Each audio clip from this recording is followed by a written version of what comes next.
हाँ जी दीदी। जी जी, मैं यहाँ से लेफ्ट कर रही हूँ। मैं दूसरे ग्रुप में जा रही हूँ। आप थोड़ी सी प्रस्तावना देते हुए अपना विषय रखें। जी दीदी।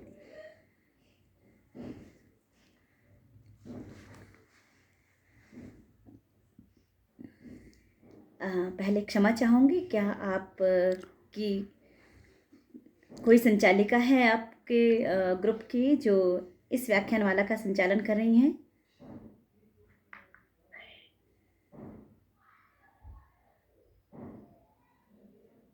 आप प्लीज़ मुझे रिस्पॉन्ड कीजिए।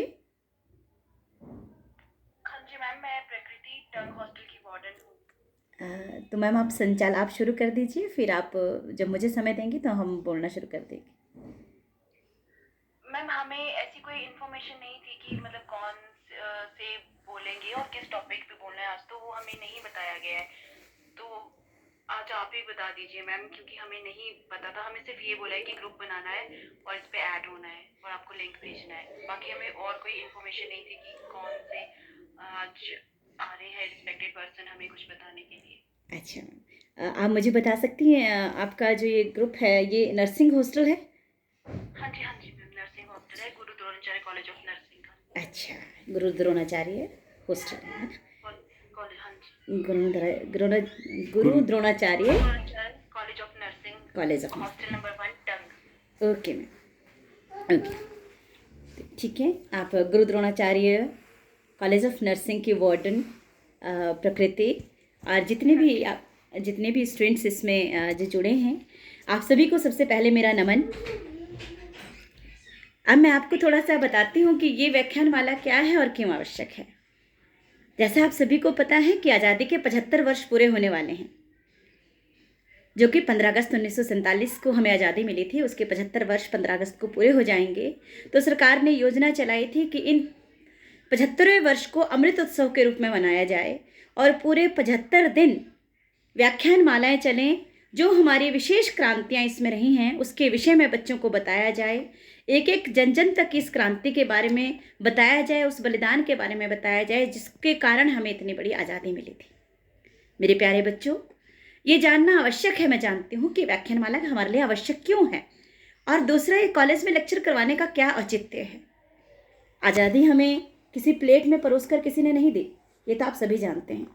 अपितु बहुत लंबे संघर्ष के बाद, अथाह पीड़ा, संघर्ष, त्याग और बलिदानों से हमें आज़ादी मिली है। उन क्रांतिकारियों के बलिदान और त्याग के लिए एक हमारी श्रद्धांजलि होगी यदि हम इसको स्मरण करें और आत्मचिंतन करें और इसका हम अवलोकन करें। इस आज़ादी को हमने कैसे कायम रखना है, जो जिसके लिए लोगों ने अपने बलिदान दिया। उन्होंने तो खुली हवा में सांस भी नहीं ली और हमें इतना अच्छा भारत उन्होंने सौंप दिया। ये जानना बहुत आवश्यक है। मुझे जो विषय मिला है बेटा, मुझे मिला है कि 1857 का स्वतंत्रता संघर्ष, इसके बारे में मैं आपको बताऊं। इस विषय पे आने से पहले मैं आपको कुछ पंक्तियां कहना चाहूंगी। आप सभी बच्चे ध्यान से सुनना, सभी बेटियां, क्योंकि तरुणियां जो हैं, जो युवा हैं हमारे, उस देश का हमेशा से ही, किसी भी देश का हमेशा से आधार रहे हैं। उनके ऊपर उस देश की प्रगति और उन्नति निर्भर करती है। इसलिए युवाओं को ये जानना अति आवश्यक है कि इस क्रांति का क्या औचित्य रहा होगा और उस देश, उस समय का युवा कैसा था जिन्होंने सब कुछ समर्पित कर दिया। कोई भी चीज़ हमें ऐसे प्राप्त नहीं होती। जब भी किसी चीज़, जब जो आपके ऊपर कष्ट आते हैं उसकी सीमा लंघ जाती है, सहन करने से ऊपर उसकी सीमा हो जाती है, तब बलिदान की ललक जागती है। निर्जला शुष्क सी धरती पर मानवता जब कुंभलाती है, जब घटा टोप अंधियारे पे स्वतंत्र घड़ी अकुलाती है, जब नागफनी के पारिजात को स्वदृश्य बताया जाता है, जब मानव को दानव होने का बोध कराया जाता है, जब सिंहनाद की जगह श्रृगालों की आवाजें आती हैं, जब कौओं के आदेशों पर कोयलें बाध्य हो गाती हैं, तब धर्म युद्ध के लिए हमेशा शस्त्र उठाना पड़ता है। देवी हो अथवा देव रूप धरती पर आना पड़ता है। तो प्यारो बच्चों, जब ऐसी हमारी धरती बन गई थी, जब कौवे हम पे राज करने लगे थे और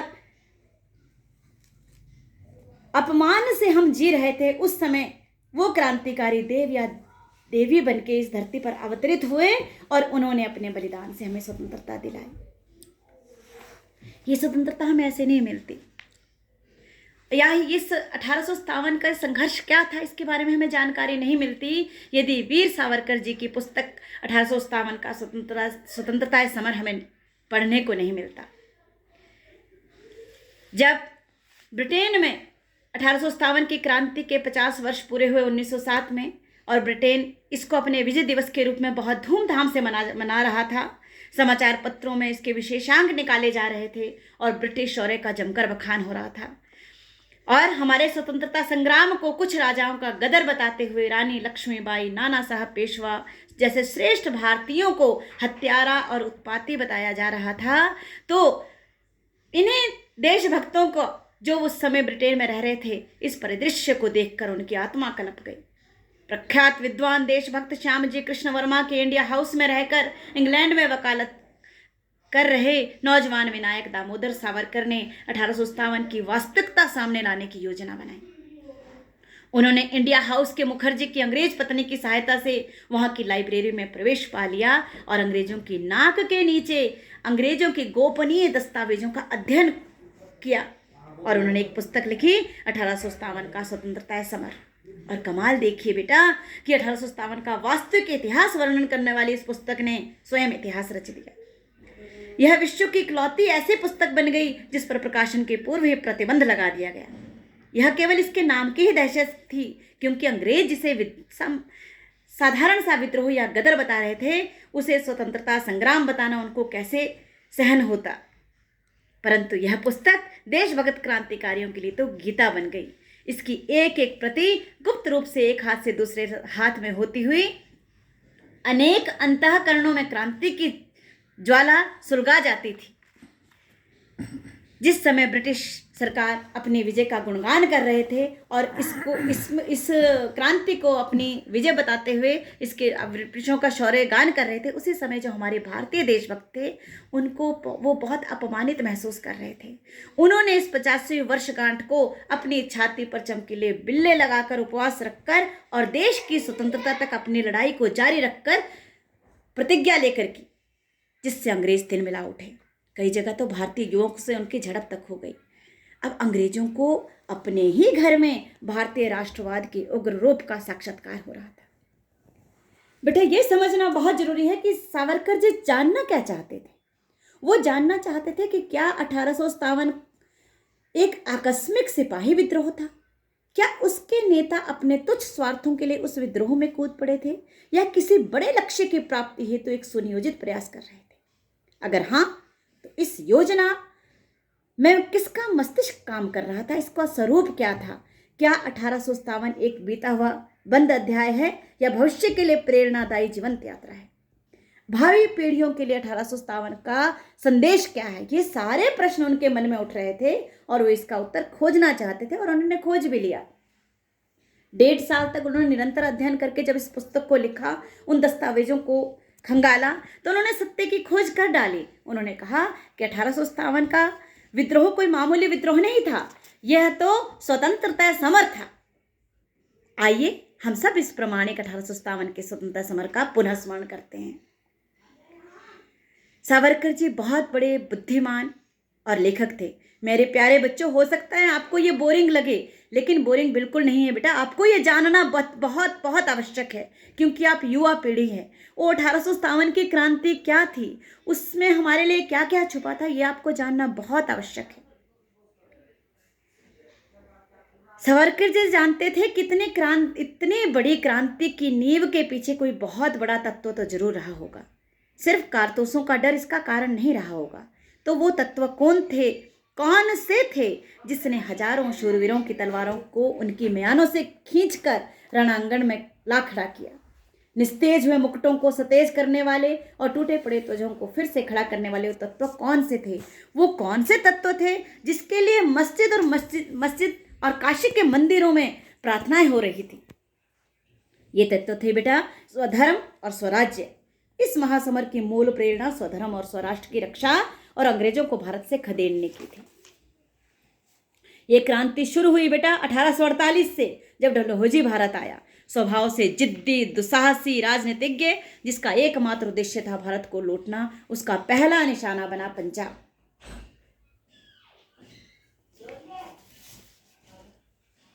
1939 में महाराजा रणजीत सिंह के परलोक जाने के बाद पंजाब अंग्रेजों की आंखों का किरकिरा बना हुआ था, क्योंकि उत्तराधिकारियों के लिए वहां लगातार संघर्ष चल रहा था।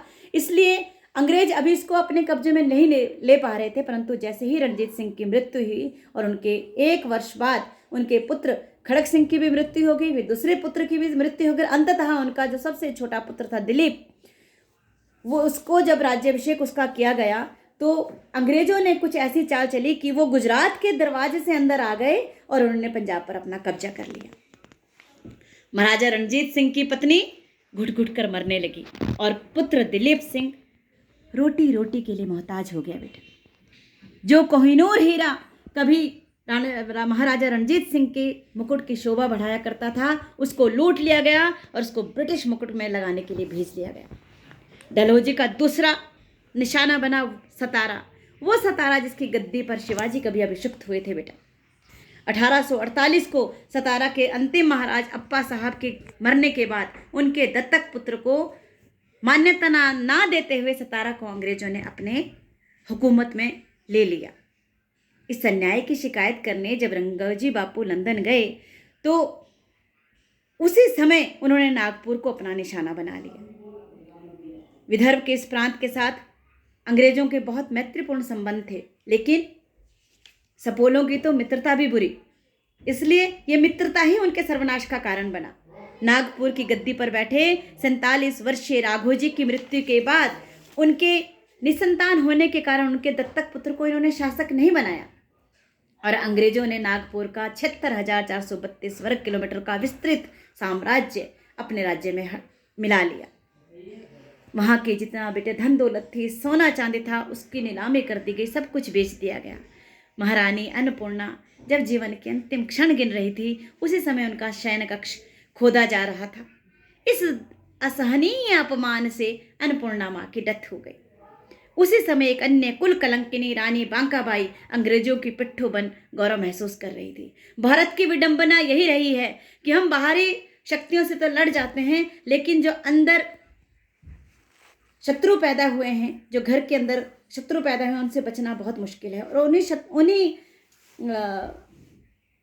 अंग्रेजों की पिट्ठू बनने के कारण बांकाबाई ने अंग्रेजों की बहुत ज़्यादा मदद की।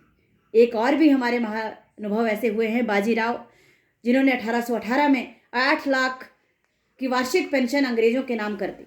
यहाँ तक कि जब पंजाब से अंग्रेजों की लड़ाई हुई तब भी उन्होंने अंग्रेजों की सहायता की, जिसके लिए उन्होंने 1000 पैदल और 1000 घुड़सवार भेजे। 1851 में ये बाजीराव स्वर्ग सिधार गए, जो अंग्रेजों के पिट्ठू थे। लेकिन देखिए प्रभु की अच्छी बड़ी विचित्र विधान होता है बेटा। जिन बाजीरावों ने अंग्रेजों की अधीनता स्वीकार की, उनके पिट्ठू बनकर रहे, उन्होंने नाना साहब को अपने गोद ले लिया, जिस नाना साहब ने अंग्रेजों की ईंट से ईंट बजा दी। डलहौजी की इस लूट नीति से झांसी भी कहीं अछूती नहीं रही। अवध में तो अंग्रेज सभी सीमाएं लांघ गए। वहाँ के नवाब बाजीर अली तो हमेशा अंग्रेजों की सहायता करते रहे, लेकिन इन्होंने उनको भी नहीं छोड़ा और बाजीराव को गद्दी से उतारकर उनका साम्राज्य अपने साम्राज्य में मिला दिया।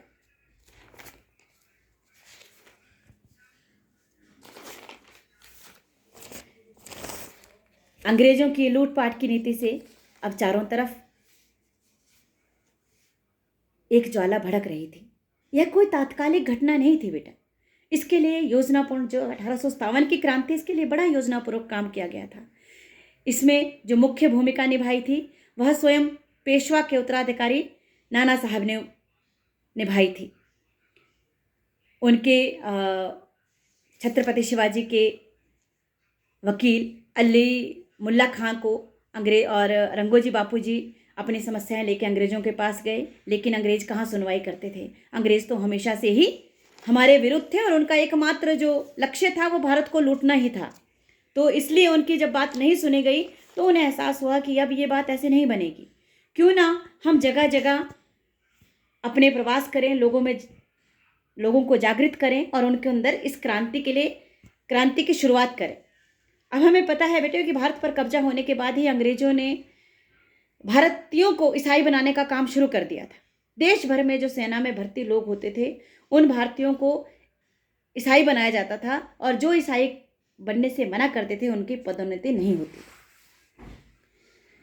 लालच, भय, अपमान और धोखाधड़ी आदि से समाज में सब प्रकार से लोगों का ईसाईकरण चल रहा था। और इसकी क्रूरता का उदाहरण तो हमें अफगान के युद्ध में देखने को मिलता था। वहां जो भारतीय सैनिक घायल हो जाते थे तो वायसराय उन पर खर्चा नहीं करते थे कि हिंदुस्तानियों पर खर्चा करने की जरूरत नहीं है, इनको गोली मार दो। घायल भारतीय सैनिकों का इलाज नहीं किया जाता था। इस क्रूरता के साथ उन्होंने भारतीय सेना को अत्याचार पूर्वक ईसाई बनाने का काम किया। इसलिए यह विद्रोह ईस्ट इंडिया कंपनी द्वारा आक्रामक, क्रूर तथा विभत्स ढंग से भारतीयों को ईसाई बनाने के विरुद्ध तीव्र प्रतिक्रिया थी। दूसरा जो इन्होंने काम किया वो हमारी जितने आर्थिक व्यवस्था थी, हमारे रोजगार, हमारी खेती, इस पर भी कब्जा करना उन्होंने शुरू कर दिया। कपड़ा बुनने का काम भारत में होता था, सोना चांदी का काम भारत में होता था, इस्पात का निर्माण भी भारत में होता था। इसको धीरे धीरे अंग्रेजों ने बंद किया और यूरोप का व्यापार भारत में आरंभ कर दिया। यहाँ की मूल संस्कृति और आर्थिक विषय सबको नष्ट किया। इसके कारण समाज के अंदर स्वाभाविक तौर से एक रोष पैदा हो रहा था। उसके बाद उन्होंने जिन राजवंशों और जमींदारों की रियासतों पर कब्जा किया वे लोग भी उनसे नाराज थे। ऐसा सब मिलकर देश भर में अंग्रेजों के विरुद्ध एक बड़ा वातावरण खड़ा हुआ और उस वातावरण के लिए सारे देश भर में एक करने की तैयारी शुरू हो गई। अब हमारे अली मुल्ला खान जी और रंगोजी बापू जी ने वापस आकर जब प्रवास किए और उसी समय कुछ ऐसा संयोग बन रहा था कि संक्रांति के आसपास कुंभ भी था, तो कुंभ के अवसर पर साधु, सन्यासी, राजे, महाराजे सब लोग इकट्ठे हुए हरिद्वार में। इन लोगों ने बैठकें की और बैठकों में ऋषि दयानंद के गुरु स्वामी विरजानंद नाना पेशवा भी थे। इन बैठकों में क्रांति की जो तिथि थी वो 31 मई 1857 को क्रांति की तिथि निश्चित कर ली गई। अब संघर्ष का बिगुल बज चुका था। अब 31 मई की तिथि क्यों रखी गई होगी ये भी सोचने की बात है बेटा, क्योंकि 30 जून में ये लोग अंग्रेज सारे छुट्टियां मनाने चले जाते थे और 30 मई को उस साल रविवार पड़ रहा था, तो इन सभी ने आना था और अपने से नीचे जो भारतीय ऑफिसर थे उनको अपना कार्यभार सौंपना था। ऐसा जब उस दिन जब सब अंग्रेज ऑफिसर चर्च में एकत्रित होते तो योजना थी कि जब 10 बजे चर्च का घंटा बजेगा तो 31 मई को क्रांति का बिगुल बजा दिया जाएगा और क्रांति शुरू कर दी जाएगी। क्योंकि सभी अधिकारी एक ही जगह इकट्ठे होंगे इसलिए क्रांति आरंभ करना आसान हो जाएगा। अब इस योजना को लेकर सारे देश भर में जागरण किए गए। साधु संतों को, फकीरों को, समाज में अलग अलग टोलियां तय की गई तथा देश भर में इस क्रांति की योजना की शुरुआत कर दी गई। सारे देश में ये प्रक्रिया चल ही रही थी। किसी बीच में लोगों की जानकारी में आया कि भारतीय सैनिकों को गाय की और सुअर की चर्बी लगे कारतूस दिए जा रहे हैं जिन्हें मुंह से खोलना पड़ता है। यह हिंदू और मुस्लिम के लिए धर्म भ्रष्ट करने का प्रयास था। इसके कारण समाज में और विशेषकर सेना में विरोध का वातावरण बन गया। यह विरोध मार्च 1857 को देखने को मिला जब बंगाल के बैरकपुर छावनी में मंगल पांडे नाम के एक सैनिक द्वारा इसका सार्वजनिक विरोध किया गया। मंगल पांडे ने कारतूस लेने से मना कर दिया और अंग्रेजों पर हमला कर दिया। 29 मार्च 1857 को उन्हें गिरफ्तार कर लिया गया और 8 अप्रैल 1857 को उनको फांसी दे दी गई। मंगल पांडे की इस घटना के कारण सेना के अंदर उत्तेजना शुरू हो गई, उत्तेजना बढ़ गई बेटा। यह समाचार मेरठ तक पहुंच गया और मेरठ में उस समय सबसे बड़ी छावनी होती थी। मेरठ की सेना की एक टुकड़ी ने भी 9 मई को इन कारतूसों को लेने से मना कर दिया। उनको चारों ओर से घेर लिया और उनके हथियार छीन लिए गए और उनको जेलों में बंद कर दिया गया। जो भी भारतीय इसका विरोध करते थे वो उनको जेलों में बंद कर देते थे। इसके कारण भारतीय सैनिकों में अपने साथियों की गिरफ्तारी से रोष और बढ़ गया। शाम को यही सैनिक जब छावनी के आसपास घूम रहे थे तो वहां सदर एरिया में वेश्याओं का बड़ा क्षेत्र था। आप देखो बेटा, इस क्रांति में हर एक बच्चे से लेके बूढ़ों तक औरतें और वेश्याएं जिनको सबसे नीच माना जाता है उनके अंदर भी देशभक्ति की भावना कूट कूट कर भरी हुई थी, जो हमारी तरुणियों में या तरुणों में आजकल नहीं देखती। ये बहुत बहुत आवश्यक है। तो वेश्याओं ने जब सैनिकों को घूमता हुआ देखा तो उन्होंने उनको ताना सुना दिया कि बड़ी मुझे तान कर घूम रहे हो, तुम्हें शर्म नहीं आती? तुम्हारे साथी जेल में पड़े हैं, तुम अपनी देश रक्षा के लिए क्या कर रहे हो? यह सुन सैनिकों में आवेश आ गया, उनको गुस्सा आ गया और वो भूल गए कि हमारी योजना तो 20 दिन बाद की है। 10 मई को सुबह ही सब सैनिकों ने मिलकर मेरठ में अंग्रेजों को मारना शुरू कर दिया। अचानक हुए इस संग्राम में अंग्रेज या तो मारे गए, भाग गए अथवा छिप गए। इस प्रकार 10 मई की शाम तक मेरठ आज़ाद कर लिया गया और दिल्ली की तरफ कूच कर लिया गया। 11 तारीख को ये सब दिल्ली पहुंच गए। 12 तारीख को दिल्ली भी जीत ली, दिल्ली पर कब्जा कर लिया, अंग्रेजों को वहां से भगा दिया और वहां का बहादुर शाह जफर जो थे उसको वहां का बादशाह घोषित कर लिया गया। 1857 के इस महासमर का क्षेत्र बहुत व्यापक था। भारत का कोई भी ऐसा भाग ना था जिसमें यहाँ के लोगों ने भाग ना लिया हो। इसमें हिंदू धर्म के प्रतीक कमल और जन सामान्य की मूलभूत आवश्यकताओं के प्रतीक रोटी का उपयोग किया गया। किस तरह? कमल एक राज्य से दूसरे राज्य में जाता, लोग सिर्फ इसको छूते बिना कहे समझ जाते कि क्रांति करनी है और उसको अपनी सहभागिता दिखाते हुए आगे दूसरे राज्य में भेज देते थे। इसी प्रकार रोटी बेटा गांव में एक गांव का मुखिया दूसरे मुखिया को देता, वो मुखिया एक टुकड़ा खाता और बाकी सभी में प्रसाद के रूप में उनको बांट देता और फिर उस गांव में दोबारा रोटी बना के किसी तीसरे गांव में भेज दिया जाता। इस तरह से एक भी शब्द कहे ये क्रांति जन जन तक पहुंच रही थी। इसमें समझने की बात यह है कि यह कोई तात्कालिक संघर्ष नहीं था, स्वतंत्रता संघर्ष था। इसकी योजना पहले से बनी, सारे देश में योजना चली और देश भर में संघर्ष हुआ। यह संघर्ष भले ही मेरठ से प्रारंभ हुआ हो, दिल्ली तक आया हो, लेकिन देश भर में सीमा प्रांत के बलूचिस्तान, पख्तूनिस्तान से लेकर और दक्षिण के केरल तक ये सारा संघर्ष व्याप्त हुआ। आपको पता है कि भारत का क्षेत्र कितना बड़ा था उस समय। असम, बंगाल, बिहार से लेकर गुजरात और महाराष्ट्र में यह संघर्ष जारी रहा। इसको कहीं कम तो कहीं ज़्यादा सफलता मिली, परंतु यह एक राष्ट्रव्यापी संघर्ष था। हम यह जानते हैं कि केवल दिल्ली ही नहीं, कानपुर, बिठूर, झांसी, कालपी, ग्वालियर, शिवपुर में, उधर बिहार में बापू कुंवर सिंह जी, झांसी में लक्ष्मीबाई तथा तांत्या टोपे ने नर्मदा तक जाकर संघर्ष किया। ये भी सृष्टि का लेख ही था कि लक्ष्मीबाई, तांत्या टोपे, बाजीराव और नानाजी ये जैसे शूरवीर एक ही सदी में इन्होंने जन्म लिया और मातृभूमि की रक्षा हेतु बलिदान दिया। भारत माँ को दास्ता की श्रृंखला से मुक्त कराने के लिए 1857 में हुए स्वतंत्रता के सैकड़ों ऐसे ज्ञात या अज्ञात योद्धा हैं जिन्होंने अपने शौर्य एवं पराक्रम से न केवल इस संघर्ष की योजना दी बल्कि भावी पीढ़ी के लिए प्रेरणादायक इसे बना दिया।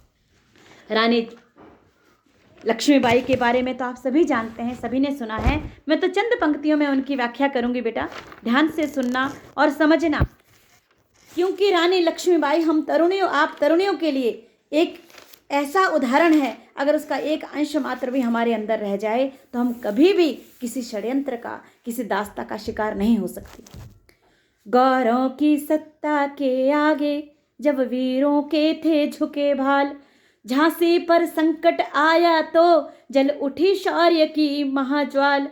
अबला कहते थे लोग जिसे जब पहली बार सबल देखी, भारत क्या पूरी दुनिया ने नारी की शक्ति प्रबल देखी।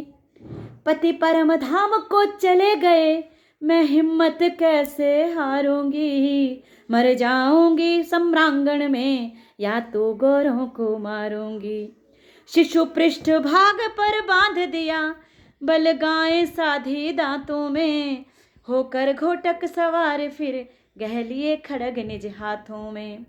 जब तक मही शेष शीश पर है, उदाहरण है तरुणाई का, याद रहेगा सदा, बलिदान रहेगा सदा अमर महारानी लक्ष्मीबाई का।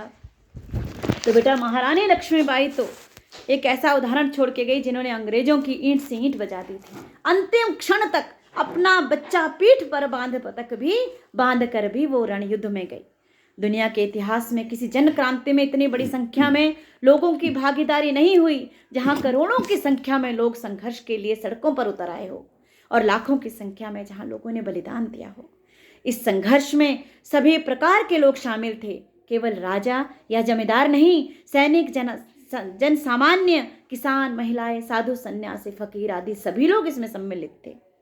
इतना बड़ा अत्याचार जिसमें लाखों निर्दोष लोगों को मारा गया, ऐसा अत्याचार भी दुनिया में शायद ही कहीं किसी ने देखा होगा, जो महीनों तक चलता रहा। इस देश के अंदर लाखों लोगों, माता बहनों, साधु, सन्यासियों और समाज के लोगों ने के साथ जो अत्याचार हुआ, उन लोगों के बलिदान को याद करने के लिए निसंदेह यह बहुत बड़ा स्वतंत्रता संघर्ष था। इसलिए यह अमृत उत्सव मनाना अति आवश्यक है। अब प्रश्न उठता है कि ये क्रांति सफल हुई या असफल हुई। अधिकतर लोगों ने इसको असफल कहा, लेकिन इसकी सफलता, इसके परिणाम क्या हैं वो मैं आपको बताती हूँ। यद्यपि ये क्रांति सफल नहीं हुई, हमें तुरंत स्वतंत्रता नहीं मिली, परंतु ये स्वतंत्रता के बीज बो गई। 1857 की क्रांति से अंग्रेजों ने ये जान लिया कि ऊपर से जाति, पूजा पद्धति, भाषा, वेशभूषा के आधार पर चाहे इनमें कितने भेदभाव दिखाई देते हों, लेकिन संपूर्ण भारत के अंदर एक मौलिक एकता है।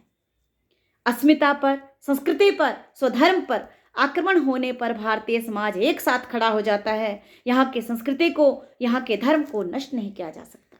इस क्रांति की सबसे बड़ी सफलता यह थी कि इसने हिंदुस्तान को हिंदुस्तान बना रहने दिया। अंग्रेजों ने भले ही 57-58 में यह मान लिया होगा कि क्रांति समाप्त हो गई, लेकिन क्रांति अलग अलग रूप में जिंदा रही। इसके तुरंत बाद पंजाब में सतगुरु राम सिंह खड़े हो गए और कोका संघर्ष चला। हम जानते हैं कि कोका लोग अंग्रेजों की बनाई किसी भी चीज का, यहाँ तक कि सड़क और टेलीग्राम का भी उपयोग नहीं करते थे। हमें मालूम है कि वासुदेव बलवंत फड़के ने 1857 में अंग्रेजों से पुणे और आसपास के क्षेत्र जीत लिए थे। इसी क्रांति से सुभाष चंद्र बोस से प्रेरित होकर सुभाष चंद्र बोस ने अपनी एक टुकड़ी का नाम लक्ष्मीबाई ब्रिगेड रखा था। भगत सिंह ने भी 1857 की क्रांति से प्रेरणा लेकर सावरकर जी की पुस्तक 1857 की संघर्ष गाथा को छपवाकर भारत भर में बंटवाने की व्यवस्था की थी। ये सारे मुद्दे चाहे धर्मांतरण के हों, गौ रक्षा के हों, स्वदेशी हों, राम मंदिर निर्माण हो, अगर 1857 में क्रांति के लिए, बलिदान के लिए समाज को प्रेरणा दे रहे हैं, तो आज भी ये सारे विषय समाज में प्रासंगिक हैं।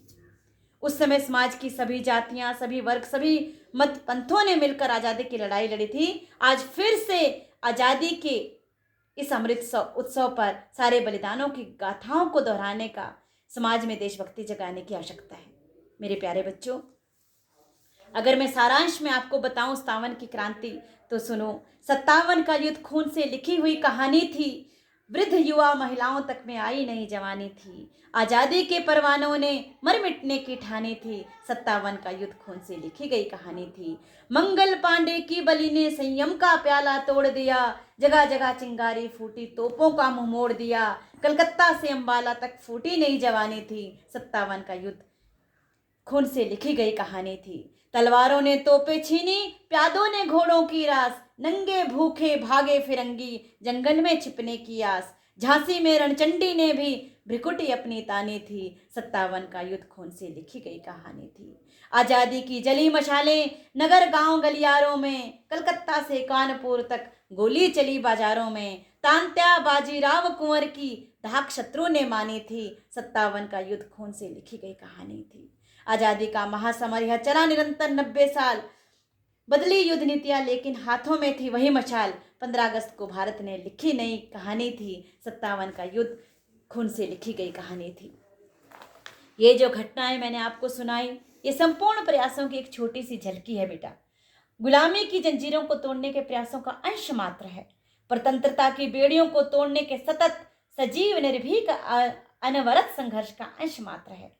इससे सिद्ध होता है वीर सावरकर द्वारा लिखित 1857 का स्वतंत्रता समर अवश्य ही सबको पढ़ना चाहिए, जिसका प्रत्येक शब्द, जिसमें अंकित प्रत्येक घटना, जिसमें वर्णित एक एक शहीद के बलिदान की कहानी इस बात का प्रमाण देती है कि स्वतंत्रता को भारत ने ना कभी स्वीकार किया, ना कभी हार मानी, अपितु दासता की बेड़ियों का सदा प्रतिकार किया और मातृभूमि के रक्षण हेतु करोड़ों ने प्राणों की आहुति दे डाली। आओ हम सौगंध लें अपने जीवन से, अपने पारिवारिक, धार्मिक कार्यक्रमों से, अपने कुटुंब समाज से स्वतंत्रता की हर निशानी को मिटाकर स्व संस्कृति, स्वराज्य, स्वाभिमान को पुनः संस्थापित करके ही चैन की सांस लेंगे और इसमें अपना स्वाभिमान व सम्मान अनुभव करेंगे।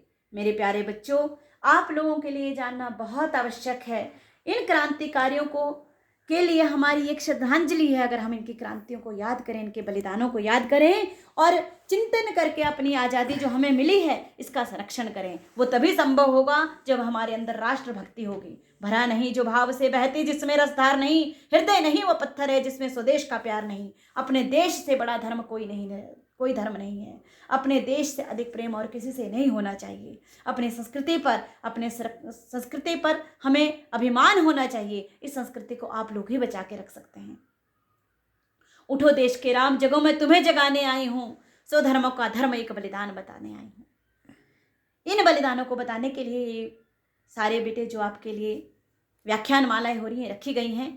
आजकल के बच्चों को अच्छा नहीं लगता, क्योंकि मीडिया ने उनको इतना भ्रमित कर दिया है सोशल मीडिया में कि उनको पता ही नहीं है कि हमें क्या सुनना चाहिए, क्या पढ़ना चाहिए, क्या देखना चाहिए। लेकिन अगर आपने सही रूप में अच्छा जीवन जीना है तो आपके अपने देश के बलिदानियों को, क्रांतिकारियों को याद रखना होगा, उनकी जीवनियों को पढ़ना होगा, समझना होगा कि हम कितने सौभाग्यशाली हैं जो भारत में पैदा हुए हैं।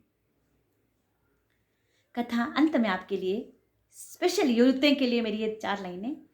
कथानक व्याकरण समझें तो सुरभित छंद हो जाएं, मेरे देश में फिर से सुखद मकरंद हो जाए।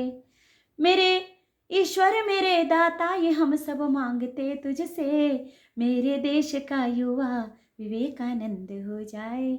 इसी के साथ मैं अपनी वाणी को विराम देती हूँ, इस विश्वास के साथ कि आपको ज़रूर कुछ ना कुछ इसमें अच्छा लगा होगा। अगर अच्छा लगा तो आप ज़रूर कहें। ये हमारी श्रद्धांजलि है बेटा उन बलिदानियों के लिए। हम सबको याद रखना है, हमारा कर्तव्य है कि हम अपनी युवा पीढ़ी को बताएं, और आपके जानने का आपका अधिकार है। आप इसको जानें, समझें और अपने देश की स्वतंत्रता को कायम रखने में अपना संपूर्ण योगदान दें। इसी के साथ अपनी वाणी को विराम देती हूँ। नमस्कार, जय हिंद, जय भारत। तो